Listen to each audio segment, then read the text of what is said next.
Hi everyone. Welcome to this video, where I'll be sharing my thoughts on Wednesday Season 2. Spoiler alert. If you haven't watched the series yet, go check it out first, and then come back to this video. Just like in Season 1, I really liked the theme song and visuals. They foreshadowed what was going to happen. After finishing all the episodes, I could clearly connect those visuals back to the story. This season introduced some new characters, like Isaac, Agnes, and Principal Dort.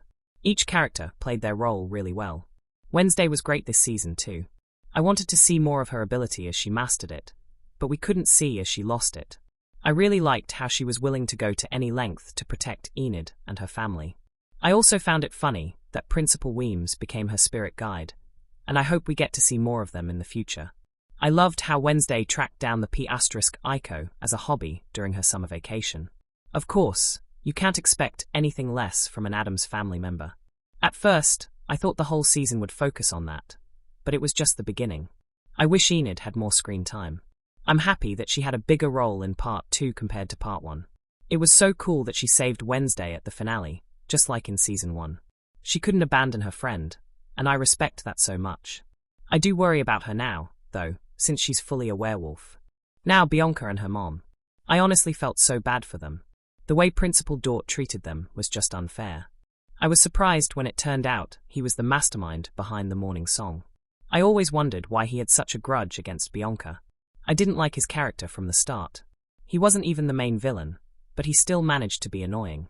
I really liked how Wednesday cleverly made Agnes overhear her conversation with Bianca. I thought Bianca might siren Wednesday to forget, but of course, Wednesday was already a step ahead. That scene was so good. And let's not ignore the Addams family moments. This season also gave us a lot of the Addams family backstory too. It was nice seeing Wednesday's grandmother, Hester, too, and I'm curious how the story unfolds. It was sad that Pugsley didn't find a real friend at the start, and so he made a zombie as his friend. I had a bad feeling about that friendship right from the start. Uncle Fester had Wednesday's back as always. Thing finally found out about his origin story. Sometimes the family doesn't treat him right, but Enid was there for him, and I loved how he joined that meeting of some of your parts. Plus, his loyalty and heroism at the end were amazing. He saved the Addams family, and I hope they treat him better after this. Isaac himself was a huge surprise. I thought he'd just be some random zombie character, but he turned out to be so important. The deaths of the driving instructor, the vet, and especially Professor Orloff really stuck with me. I kept wondering how Francoise, Tyler, and Isaac all tied together, and it turns out they were key to the Addams family's story. Now, let me talk about my favorite episode of this season, Episode 6. The moment Bombaya started playing, and Wednesday showed up, I was so excited. Seeing Wednesday all dressed up and dancing was just iconic. It was fascinating that Wednesday was literally allergic to colors and broke out in hives. The body swap thing between her and Enid was hilarious too. I loved it when Lady Gaga appeared as Ms. Rockwood. Her character was truly memorable. Agnes had a great character. At first, I didn't like her. She was eavesdropping and put Enid and Bruno's lives in danger. But by the end, I've liked her. She was so precise and smart in helping Wednesday. Her backstory was sad too. She was unloved at home and didn't feel visible in school. But what really showed her growth was how she chose to stay by Wednesday's side over going with her dad. That loyalty was beautiful. Honestly, I love the trio of Wednesday, Enid, and Agnes. The mastermind behind Willow Hill Hospital actually shook me.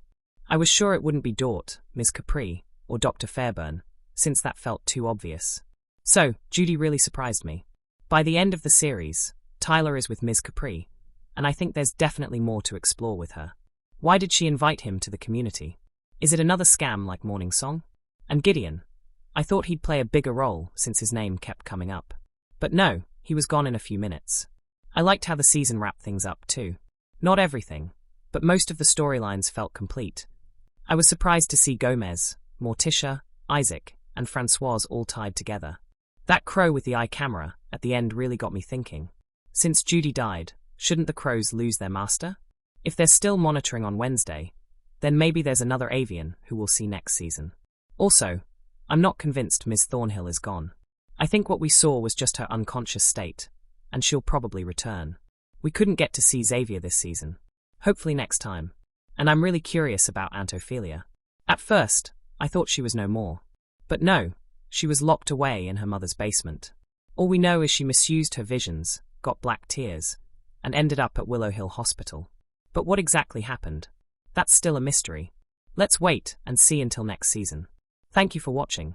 If you enjoyed it, don't forget to like the video and subscribe for more. You can also check out more series videos on my channel. The link is in the description.